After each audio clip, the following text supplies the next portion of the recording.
Hey, I got that on film. Cool. I mean, on digital audio recording. All right, welcome to the Space Limited Accomplishments. My name is Lance Ash, and this is... Yeah. That is my wife, Bonnie. And it's 5:57 p.m. by the car dashboard clock, and we're on our way to work. God helps. So, making a turn. My belly's full of tea. And I got another, 50 ounces between my legs to dow it. So I was very pleased this weekend. Bonnie found 2 different sites complaining about people having extra headlights, extra super headlights, Super bright, extra super bright headlights, and not refusing to turn them down, and all this shit. Well, there wasn't much mention about that. There was on some of the sites. I just didn't really show you those yet. So it's a burgeoning movement, and of course, the rednecks will whine and bitch. Oh, they're taking our freedom away, our freedom to impose on other people's freedom.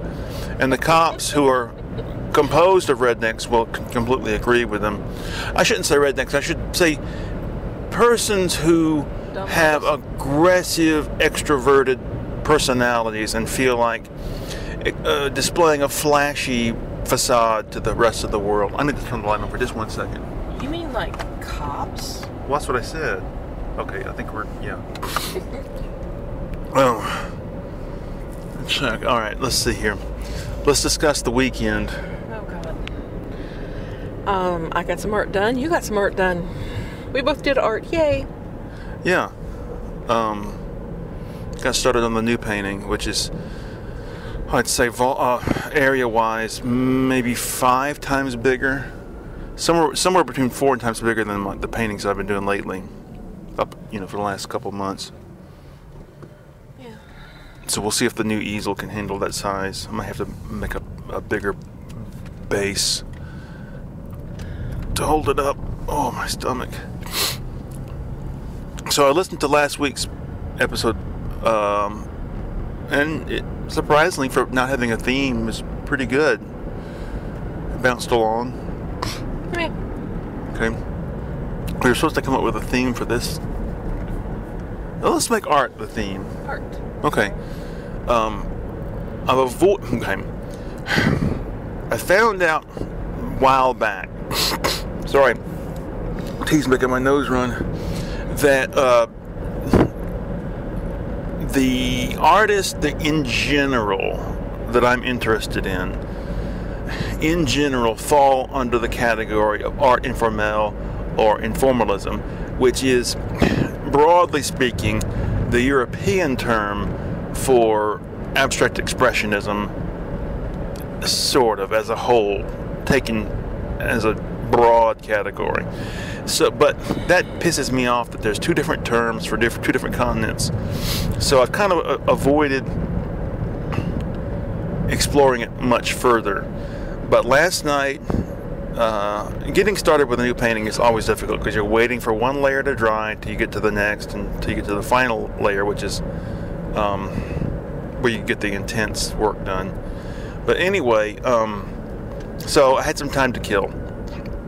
So I punched in informalism and in art informel on 2 different search. Oh, hold on. Yeah, that's a good looking sunset. Yeah. I need my camera and I didn't bring it. I know, I'm the same way. Anyway, so I started going through all this artwork, and there's just so many great things out there. And there's an artist, I don't know if it's pronounced Corneille or Corneille. It's a Dutch painter who basically adopted France or French as his milieu. Anyway, that was his pseudonym, and I started going through his works, and just unbelievable. So many great pieces. So I'm hoping to get a great big book of his collected works, specifically the type that I like. Now, Bonnie, tell them about what your art adventures were this weekend? When I stepped out on the porch this morning, I was greeted with a pea soup fog. It was so thick, everything was in silhouette. The sun had not come up over the horizon, but it was up, so you could see things. So I went back inside and I grabbed my camera. And I didn't want to make Peter late, so I waited till I got to where Peter works. We were waiting for his manager to show up. I walked around the parking lot and took shots. And then I left there and I went down the road a bit. And as I rounded the curve, the sun was coming up finally over the treetops. And the way it hit, it was amazing. The fog was still there. It hadn't burned off the fog yet. And I was blinded by the sun. It was one of those fogs where the rays of the sun were captured by all of the fog, and so it was a glare. But the silhouette of the trees is what caught my attention. And I started shooting blindly because I'm focused out on the sun. Now you can't just stare into the sun. So I literally put the camera over my head and looked down.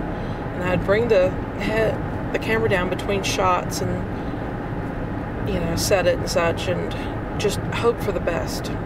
So when I got home, I pulled out the shots and there wasn't a bad shot on there. I must have taken 24 pictures and there wasn't a bad shot there. Some of the things were ringed with the darkness, the dark blue. Other things were caught in the gray of the fog. And then there was the sun.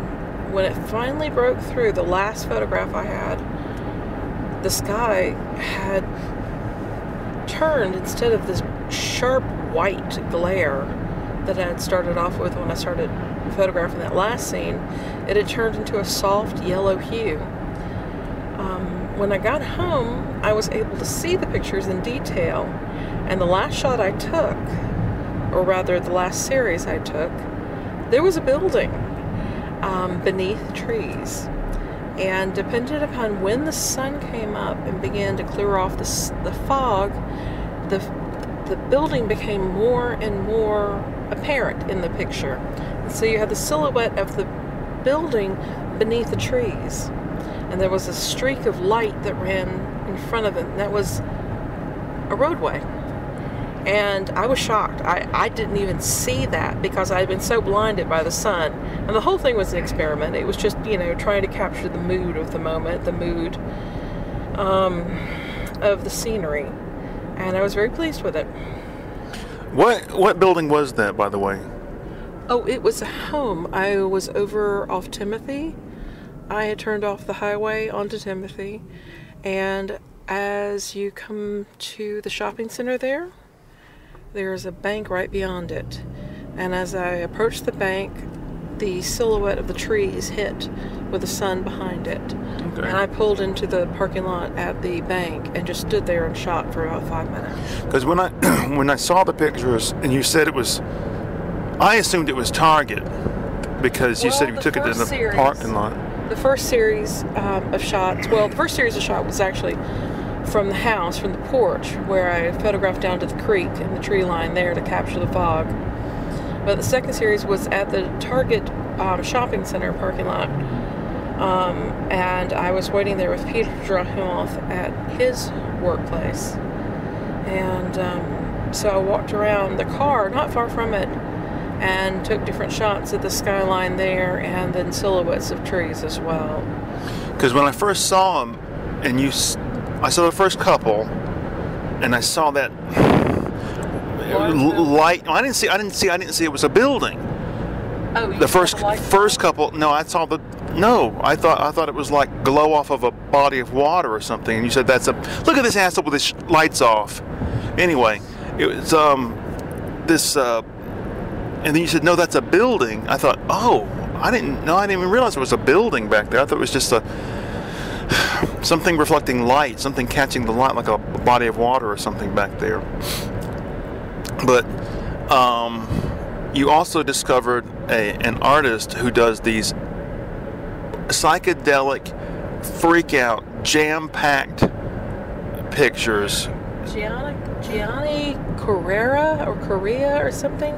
He's out of Colorado, and I've been following him a while on Instagram, and his pictures are all acrylic, and they have these amazing colors, and he does detail work of these creatures and in these seemingly normal situations. Like, there's one called Surgery that has them all bending over a patient and the lights overhead and stuff. But he's phenomenal. He's like 27 years old, and I cannot believe he hasn't been picked up by Juxtapose or something. Oh, Juxtapose is dead as a magazine and as a concept. I thought that it would be an area where he could actually get some kind of coverage. Well, see, the thing is, the more you get into all this, the more you realize that there are tens or hundreds of thousands of people in the world doing good work in a variety of media, and in a variety of styles, and in a variety of levels of engagement, to put it that way, and none of them make any money. Some of them make a little bit. But we create because it's expression. Right. People express themselves in a variety of different ways. Some people sing and some people dance. Some people bake. I know I do. Well, I've said this many times. I really don't care if I make any money. What would be really satisfying to me is just if people saw the work and said, I like that. Just got a little bit of feedback. That would be, that's the icing on the cake for me. Well, the thing that I am impressed about when it comes to you, and I know I'm a little bit biased in your favor because I'm the missus, I like the fact that you try so many different things. When we first got together, you had this self-portrait that I thought was good. It was interesting. It was kind of had a Spock-like quality. The lines were so angled and stuff. But I thought, well, that's a good start, I mean, it's very personal expression. And then you do the music. You perform the music, you write the music, you sing the music. And your voice has really changed a lot over the years, and I like it now because it's a lot more natural. You do writing, comics, so you draw for the comics that you write for, but you also do novellas, and you've tried your hand at poetry, and some off the top of your head free verse poetry, which I have found very amusing in the past. I like all your ink work. I like your watercolors. I love your prints. I wish you would do a lot more printmaking. There are so many different things that you do, and it's all a matter of expressing who you are. And I've never once said, oh, you have to justify it, and creating this and has to have an end purpose, creating something for money. That's bullshit. You create because you're a creator. Well, once again, this weekend is brought home to me again, emphasized again to me, that what I'm trying to do basically is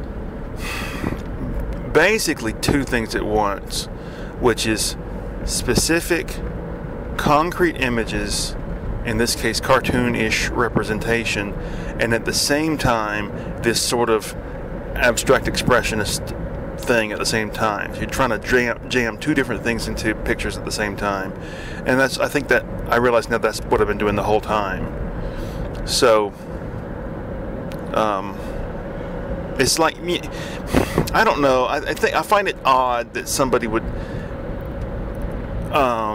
like a broad variety, whatever medium you're working in, music or literature or whatever, you like different things, but you only turn out one type of thing. I find that odd.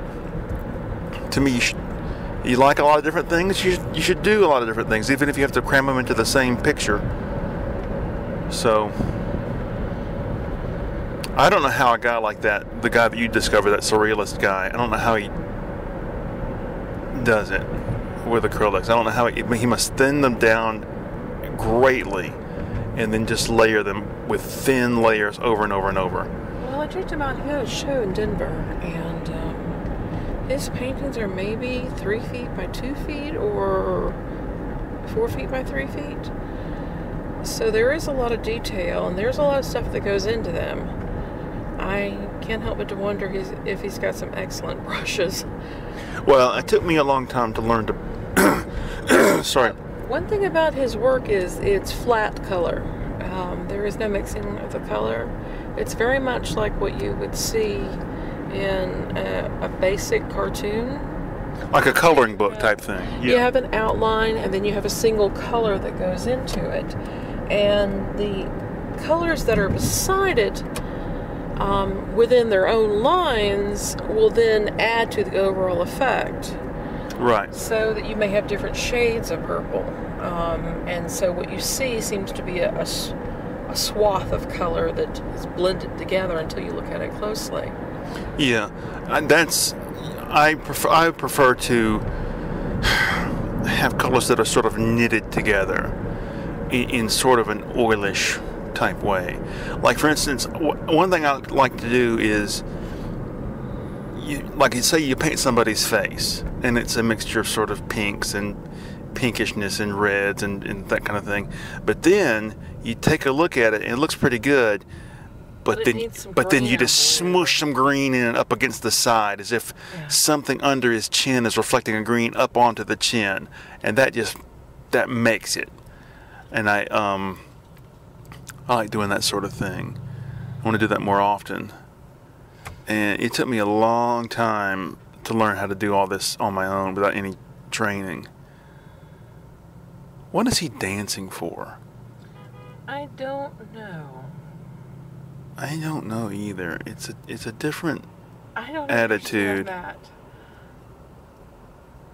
Maybe he's got music going in his head. I don't know. Oh, that's bizarre. You got to walk, buddy. I guess he wants to walk the other way. So this coming weekend, I'd like to go to the library and find some books on Corneille. Oh, we need to check the hours. We should be approaching the closing For Christmas. period for the Christmas time. Yeah. I'm trying to think what else I did. I wrapped up a lot of things. I wrapped up the most recent album. I posted the last 2 songs on the album I've been recording. Did you do the Naughty Bit song or what? Yeah, that's sort of a joke song at the very end. It just says that. And something crass to throw in for all the crass guys that are, well, no, it's just a little joke song. And then I wrapped up a lot of things lately. Read my last book for the year because I want to just boil it down and focus on a couple of things this coming year instead of having 1,000 things going. I know we're gonna be all right. Pull forward, dude. There you go. Little aggression. Stop the steal. God, they are crazy, aren't they? Yeah. Total denial. Yep. Their candidate is a loser. The thing is, he's always been a loser. I mean, how many bankruptcies? Why would you identify? Failed at? But that's not the point. Why would you identify with a loser? With a human being? He is the embodiment of all we stand for. He is the embodiment of the movement to which we belong. And if he goes down, we all go down. That's just nonsense. It's like talk politics. I know. Art. If we come out publicly and say we're on this side or that side, then we alienate a potential segment of the audience, and then they piss on us. I want to appeal to everyone, to a broad range of people, so people come and I can start having ads on the site, and we can make money. And don't even start. Not even sarcasm. No. Okay, 20 minutes. We're up. Roughly speaking. Okay, so I guess that's it. So bye-bye. Thank you very much for listening.